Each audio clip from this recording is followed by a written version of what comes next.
नमस्कार प्रेक्षकांनो, मालिकांची दुनिया या चॅनलमध्ये तुमचे स्वागत आहे। लक्ष्मीच्या पावलांनी या मालिकेमध्ये आपण बघणार आहोत की इकडे मात्र अद्वैत विचारामध्ये असतो, कारण की त्याला आठवत असतं त्याची आई म्हणालेली असते की तुमच्या नात्यामध्ये असं काही आहे का, प्रेम वगैरे तुमचं नातं एवढं पुढे गेलं आहे का, मग कशावरनं।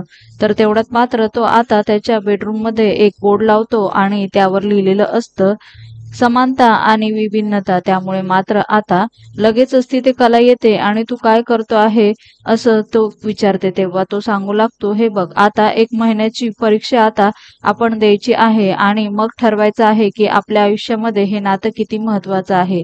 तेव्हा मात्र आता लगेचच कला म्हणते, तू जर असा व्यवहारी वागणार असेल ना तर हे नातं टिकवण्यासाठी मी ही परीक्षा देण्यासाठी तयार आहे आणि मग बघूया किती समानता आणि किती भिन्नता आपल्या नात्यामध्ये असणार आहे। आणि आता तिचं उत्तर मात्र अद्वैतला पटत नसतं, त्यामुळे आता दोघेही विरुद्ध दिशेला तोंड करून उभे राहतात। मालिकेच्या अशाच नवनवीन भागांसाठी आपल्या चॅनलला नक्की लाईक करा, शेअर करा, सबस्क्राईब करा।